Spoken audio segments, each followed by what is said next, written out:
소소한 듯하지만 결코 소소하지 않은 문제를 연구해보는 소소한 문제 연구소 시간입니다. 오늘은 허민숙 국회 입법조사처 입법조사관님 나오셨습니다. 어서 오세요. 안녕하십니까. 안녕하세요. 지난번에 저희 이 자리에 나와 주셔서 아동 인권, 그때 5월 5일이었나요? 분노가 치미는데 왜냐면 정말 뭐 아이들은 진짜 무고하잖아요. 반드시 책임지는 자가 있어야 한다. 오늘은 어떤 주제를 가지고 오셨습니까? 인구의 절반인 여성 인권에 대해서 특히 이제 여성들이 그 여성에 대한 폭력에 얼마나 노출되어 있는가 그리고 이것이 전 세계적으로 어떻게 문제인가 좀 이런 말씀을 한번 나누고자 한번 나와봤습니다. 이게 그 조사관님 그 전공이시죠? 맞습니다. 예. 여러 가지 얘기를 할 수 있을 것 같아요. 국내외적으로 이슈들이 워낙 많기도 하고 네네. 해서 오늘 연구 주제를 한 문장으로 설명해 주시면 어떻습니까? 친밀한 통제 그리고 교제 폭력에 관한 것입니다. 아주 최근의 핫 이슈죠.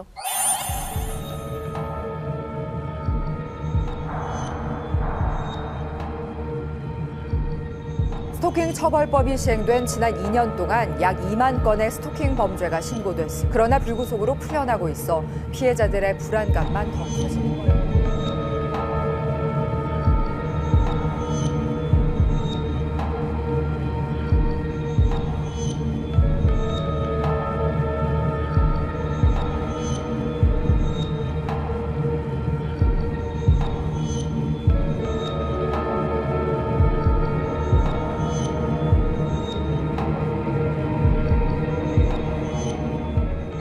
이제 요새 여성 관련 범죄도 많이 발생하잖아요. 이제 한국도 이제 해외도 뉴스에도 많이 나오고 그 양상이랄까요? 네. 그게 이제 구분이 어떻게 되는지. 사실은 가장 상징적으로 저희가 결과적으로 받아들이는 결과물은 폭력이에요. 뭐 교제 폭력이 있을 수도 있고, 가정에서 경험하는 가정 폭력이 있을 수도 있고, 이제 성범죄를 당하기도 하고, 이거 온라인에서 이제 디지털 성범죄를 경험하기도 하고, 직장에서 성희롱, 뭐 성추행 또는 성매매까지도 이제 범죄 피해다라고 이렇게 저희가 좀 구분할 수 있겠죠. 근데 그 폭력의 원인이 뭐냐라고 했을 때 저희가 그냥 지금까지 우리 사회나 외국에서는 어떻게 하면 이걸 간단하게 처리하냐면 그냥 불운이다. 그냥 운이 없었어. 또는 운명이야. 또는 정신병자야 라고 하면은 사실 저희들이 별로 할 수 있는 일은 없어요. 근데 이 원인을 바로 잡아야지만 문제가 해결된다라고 했을 때 여성 혐오 현상 있잖아요. 그 여성이 여성의 역할을 제대로 하지 못할 때, 여성답지 않을 때, 그럴 때 내가 벌 주겠다. 내가 처벌하겠다라는 이런 것들이 여성에 대한 폭력이 현실적으로 많이 일어나는데 관련이 깊습니다. 그 중에서 교제 폭력이라고 흔히들 부르는 거 이런 거에서만 특징적으로 나타나는 어떤 양상 같은 게 있나요? 친밀성이 있잖아요. 둘이 서로 완전히 남남이야. 남남인데 폭력이 오갔어. 그러면 조금 중대한 사건으로 보거든요. 우리나라에서도 조금 작은 폭력이라고 하더라도 전혀 모르는 사람끼리 막 폭력이 막 주먹이 오고 가고 이랬으면 이거 정말 안 돼. 이렇게 하는데 이 둘이 굉장히 친밀한 관계인 경우에는 일단 범죄라고 보는 경우가 굉장히 작아요. 제가 좀 우려하고 있는 거는 예전에는 우리가 왜 데이트 폭력이라는 용어를 최근엔 자제하잖아요. 그렇죠. 근데 데이트 폭력이라는 용어 속에는 뭐가 있었냐면은 잘 서로 전혀 다른 환경에서 살았던 남녀가 연인이 돼서 맞춰가다 보면 말싸움도 하고 그럴 수도 있지, 싸움이 약간. 조금 격해지기도 하고 뭐 물건을 던지기도 하고 결국에는 사랑 싸움이다. 결국에는 이제 이거 여기까지 무슨 수사가 뭐 들어가냐 이런 게 했는데 정말 중대범죄, 뭐 살인, 뭐 피해자 사망이라는 결과 저희 거의 매일 보다시피 하고 있거든요. 너무 많죠. 너무 뉴스 정말 참 무서울 정도로. 실제로 어떤 이렇게 좀 안 좋아졌다라는 것을 보여주는 이 교제 폭력이라든가 이런 거에 대한 좀 통계적인 그런 것들이 변화 같은 게 있습니까? 제가 유엔 자료를 가지고 왔는데 2020년도가 이제 최근 자료예요. 전 세계적으로 살해당한 여성의 숫자가 89,000명입니다. 한 해 동안에. 한 해 동안에 살해당한. 그러니까 자연사한 것이 아니라 사고사나 자연사가 아니라 타인에 의해서 살해당한 숫자가 89,000명인데 그중에 55%인 48,800명이 가족이나 또는 배우자, 파트너, 남자친구에게 살해당했어요. 하루에 133명이 죽은 결과인 거죠. 믿을 수가 없는 숫자는. 그렇죠. 네. 제가 또 하나 이제 미국 통계가 있는데 이게 뭐냐면은 2001년에서 2012년의 그 기간 동안 11,766명의 여성이 살해당했거든요. 물론 또 배우자 또는 파트너, 뭐 남자친구에 의해서. 자, 근데 이 동일한 기간에 이라크와 아프가니스탄에서 미군의 순직한 미군의 수가 6,488명이래요. 훨씬 적죠. 비교하면 훨씬 적죠. 여기 아까 전에 11,766명이었잖아요. 그래서 미국에서조차 어떤 얘기가 나왔냐면 아니 무슨 미국 여성들은 전시보다 훨씬 더 위험한 상황에 노출되어 있나? 뭐 이런 이제 통계가 나왔던 거죠. 우리나라로 한번 와볼까요? 우리나라 작년에 138명의 여성이 사망했어요. 네. 남편이나 뭐 보도 남자친구. 봤습니다. 네. 근데 이 숫자, 이 138명의 숫자가 뭐냐면은 정부가 공식적으로 집계를 한 숫자가 아니에요. 그거 안 하고 있어요. 그래서 사실은 진실되게 얼마나 죽는지 사실 몰라요. 다만 한국 여성의 전화라는 이제 여성 단체에서 언론에 매일 보도되잖아요. 네네. 뭐 오늘 죽었다, 뭐 죽었다 이런 거 있잖아요. 요거를 집계했더니 138명이었고 엄청난 규모의 지금 사건이라고 인식을 하기에 충분한 데이터라고 거의 생각이 이틀에 한 되는 거죠. 명보다도 더 자주 맞습니다. 살해를 당하는 거네요. 네. 예. 살인 미수까지 합하면 449명이었어요. 어쨌든 그나마 그게 또 집계가 된 게 그 정도니까 그렇죠. 훨씬 더 신고 안 된 케이스도 많을 규모가 테고. 훨씬 더 크다는 거죠. 근데 항상 문제가 생기는 게 언제나 이 형량 문제. 형량이 낮다라는 인식을 주기 때문에 좀 경각심이 덜한 게 아닌가라는 생각도 좀 들거든요. 이런 사유가 있어요. 예를 들자면은 남성이 여성을 뭐 때려 죽인다거나 이렇게 죽인 경우에는 이게 치사 사건이 돼요. 뭐 사귀던 사이 또는 부부 사이에서 이제 사망에 이르도록 때린 거는 사실은 그럴 생각이 전혀 없었는데 우발적으로, 그러니까 순간적으로 격분해서 이렇게 네네. 사망한 사건이라 이건 굉장히 감경 요인이 되는 거예요. 근데 여성들이 굉장히 많이 맞았을 때 이때 이제 법정에 서더라도 죽지 않았잖아.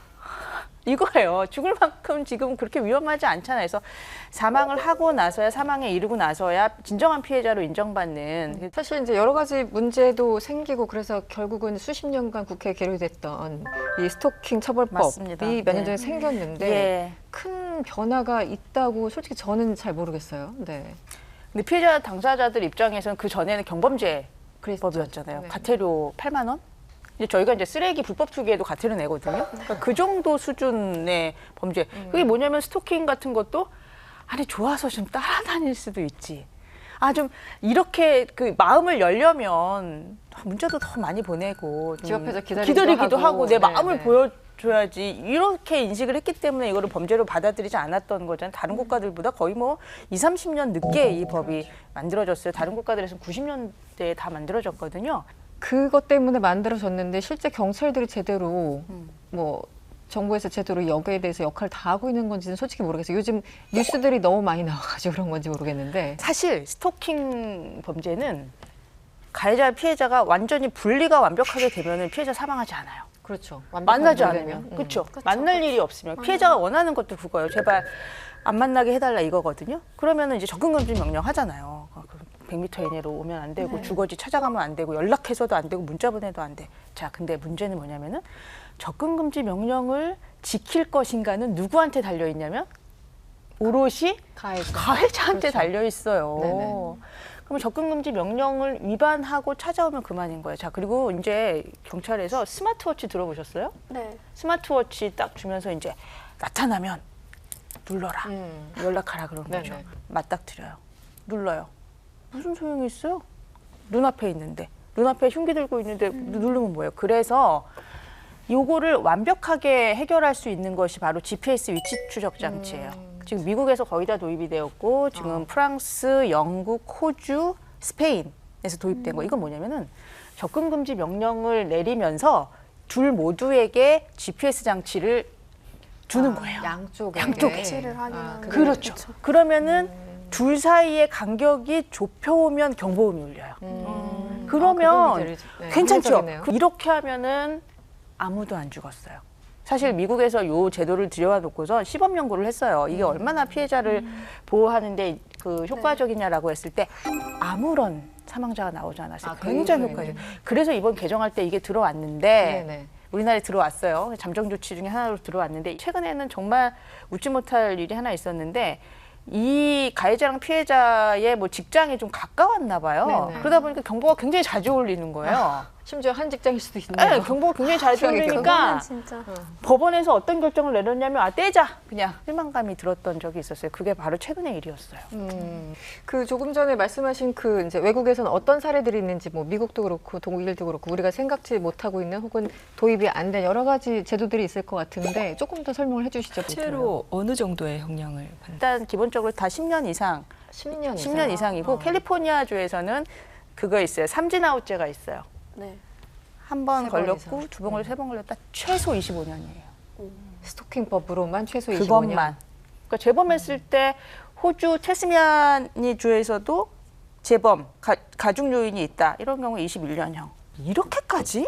아니 조금 좀 과한 거 아니야라는 왜- 반응도 있었겠네요. 예, 그렇게 네. 했는데 스토킹은 뭐냐면은 살인 사건의 전조 증상이에요. 이걸 그냥 내버려 두면은 피해자 언젠가 살해당한다라는 것을 경험적으로 알고 있기 때문에 이런 것이 과하다고 생각하지 않는 거죠. 지금 우리가 스토킹에 대해서만 주로 얘기를 했지만 이른바 교제폭력이라든가 이런 거 전반적으로 이 여성 살해, 이 젠더에 기반한 살해 이런 거에 대해서 현실적으로 어느 정도까지 그렇게 처벌을 강화할 수 있다고 보시나요? 기존의 형법상에서 안타깝게도 폭력 협박죄는 이게 뭐냐면은 반의사불벌죄예요.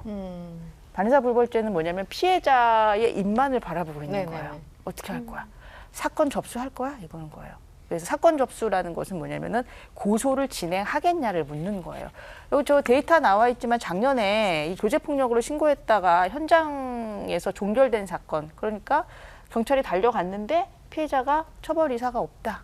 그냥 신고 안 한 걸로 할게요가 55%입니다. 55%요?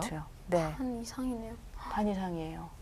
사실 피해자들이 겁을 먹고 있고 사실 이런 반의사불벌죄가 피해자를 굉장히 위험에 빠뜨리고 있어요. 그렇죠. 그러니까 그 의사 상관없이 무조건 처벌하도록 고소할 수 있도록 그렇죠. 입건되도록 해야 되는 건데 그게 아니라는 거잖아요. 그래서 이런 시스템 하에서는 가해자가 처벌을 받더라도 어떤 생각이 드냐면 아 내가 잘못해서 이런 처벌을 받았구나 다시는 이러지 말아야지가 아니라 처벌 불원을 안 했어? 그래서 고소 유지를 밝혔어? 그리고 고소 철회를 하지 않았어? 가만둘 것 같아? 이런 복수심에 휩싸이는 거예요. 그래서 저는 이거 시스템 자체가 너무 잘못됐다라는 거죠. 그래서 근데 그거를 이 젠더와 관련된 범죄에서 반의사 불벌죄로 한 데는 그 나름의 이유가 있는 건데 그것을 그렇지 않게 하는 것이 오히려 외국에서는 피해자가 고소 취하하겠다, 마음이 달라졌다, 처벌 의사 없다라고 해도 독일 같은 경우에는 경찰들이 얼른 자료를 수집해서 빨리 기소할 수 있도록 하게 되어 있어요. 영국에서도 그런 의사를 밝히면 그게 진실한 의사인지 그렇죠. 네네. 진정한 마음인지를 반드시 알아보도록 하고 있어요. 왜냐하면 겁에 질려서 그런 것인지 보복 폭행 때문에 그러는 것인지 네. 가족이나 친구가 다칠 것이 우려돼서 그런 마음에도 없는 결정을 한 것인지를 반드시 수사하도록 되어 있어요. 그래서 이 반의사불벌이라는 것은 적어도 이 친밀한 관계 폭력에 있어서는 들어오면은 안 되는 독소 조항이라는 거죠. 혹시 이제 디지털 범죄와 이제 이 여성 폭력의 결합이 되어서 더 심각해지는 디지털 학대로 이어지는 경우가 많고 그래서 아직도 이제 여전히 이게 심각한 문제인가요? 이제 교제 폭력이 있다가 이제 어쨌든 상대 여성을 압박하거나 조종하려고 할 때 영상 갖고 있는 거 알지? 이렇게 나오는 협박을 거예요. 하는 거. 그렇죠. 내 말 듣지 않으면은 이거 푸는 건 시간 문제야. 어떻게 뭐 동료들한테 전송할까? 왜냐하면 상대방의 그 카톡 리스트가 다 있잖아요. 네, 네. 그럼 뭐 클릭 하나면은 이제 뭐 그것이 뭐 전 세계적으로 공유되는 것이 뭐 아주 빠른 속도로 아주 빠른 시간 안에 그리고 그것을 삭제하는 거 이런 것들이 굉장히 어렵기 때문에 뭐 이런 피해자들이 받는 어떤 상처나 그 이후의 트라우마나 또는 그것을 결국 극복해내지 못하고 삶을 포기하는 뭐 이런 것들도 많이 들어보셨을 거예요. 그래서 굉장히 심각한 수준이라고 저희가 봐야 될 것 그러니까 같아요. 이게 최근에 이제 BBC가 조명했던 버닝썬 문제 그리고 최근에 또 있었죠. 명문대 소위 네, N번방 네, 사태. 네. 와, 기사를 읽으면서 너무 충격받았는데 어쨌든 이게 다 디지털 성범죄에 어떤 식으로 연관이 돼 있는 것 같습니다. 외국 같은 경우는 어떻습니까? 이게 항상 사회는 이렇게 빨리 나가고 법은 뒤쫓아가는 경우가 있지 않습니까? 그런데 외국은 이 디지털 성범죄에 대해서 어떻게 다루고 있는지도 좀 궁금한데요.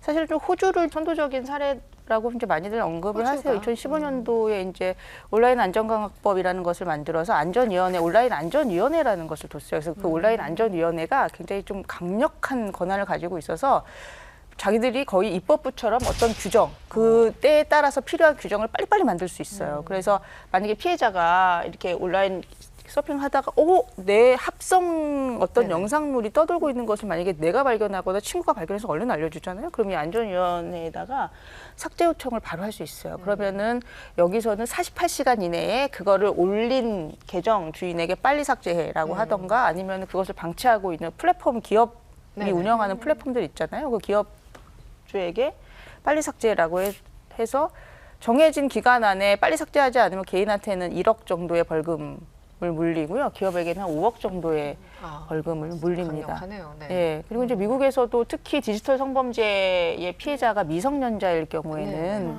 관용의 여지가 없어요. 그냥 뭐 재범부터는 15년에서 30년 정도이고 종신형까지 나옵니다. 그러니까 이거는 그냥 우리나라는 근데 이런 식인 거거든요. 저희가 이제 엠번방 사건으로 그 조주빈이 42년인가를 네, 받았을 거예요. 그러니까 정말 우리나라도 이제는 강력하게 처벌하는 거 아니야? 근데 언론에서 굉장히 많이 다루고 이슈화되고 많은 사람들이 알고 있고 막 이런 사건에 대해서는 좀 높은 형량이 나오지만 대부분의 사건들은 집행유예가 뭐 가장 많다라고 보시면 돼요. 저도 무슨 그 뉴스 통계를 뭐 경찰청 이런 데서 나온 이제 통계를 보면은 여전히 미미하구나. 거의 다 풀어줘요. 거의 다. 맞아요. 그리고 또 이제 재발의 우려가 굉장히 높음에도 불구하고 그래서 법이라는 게 있어도 그걸 이제 집행하는 사람 결국 이제 경찰이 됐던 판사가 됐던 실제 실행 의지가 있어야 되는 건데 참 현실을 못 따라가는 것이 아닌가라는 생각을 참 많이 하게 됐습니다. 네. 참 이게 뭐냐면은 가해자를 바라보는 시선과 피해자를 바라보는 시선, 가해자를 어떻게 바라보고 있냐면 이란도 그런가요? 앞날이 창창한, 전도 유망한 이런 판결문에 이런 수식어가 가해자 앞에 붙어요. 그렇기 때문에 우리가 최근에 막 회자되고 있었던 밀양 사건에서도 저희가 탄식을 금하지 못했던 게 벌하면 되느냐 이런 정말 그건 뭐 20년 전 일이긴 하지만 근데 최근에 영국에서 3명을 살해한 어떤 사건이 있었어요. 3명의 여성들이 연쇄적으로 살해당한 사건이 있었는데 판사가 우리가 맨날 봐오던 그 앞날이 창창한 전도가 유망한 미래가 기대되는이라는 그 용어를 어디에다 붙였냐면 피해자 앞에다 붙였어요. 우리 사회가 이 전도가 유망한 앞날이 창창한 그리고 미래가 기대되는 이 아까운 3명의 여성을 잃었고 그 유가족들이 느껴야 할 그 고통과 슬픔을 가늠할 길이 없다라고 하면서 가석방 없는 종신형을 선고한 거죠. 저는 이런 태도의 변화 대단히 좀 중요하다라고 생각합니다. 네, 우리나라 사법부에서 다시 한번 그 기사를 꼼꼼히 살펴봤으면 하는 그런 네. 마음입니다. 조사관님이 꼭 이 얘기는 좀 하고 싶다. 당부의 말씀 혹은 촉구의 말씀. 여성을 특별 대우해달라는 얘기가 아니에요. 그냥 이런 사회를 원하는 거죠. 이 한 사회에서 여성으로 태어났든 남성으로 태어났던 그 성별이 나의 삶에 큰 영향을 미치지 않는 사회. 저는 이 사회가 좋은 사회고 평등한 사회라고 생각하거든요. 그래서 여성이든 남성이든 그 자신들의 공간에서 위협받지 않고 그리고 다른 사람들을 두려워하지 않으면서 평온한 삶을 살아갈 수 있도록 하는 것. 그것이 이제 그 반여성 폭력 운동의 어떤 원칙이자 어떤 기조다라는 것들을 이제 많은 국민들이 좀 이해해 주셨으면 좋겠어요. 범죄에 노출된 여성 그리고 여성의 인권에 대해서 입법조사관님으로부터 얘기 들어봤습니다.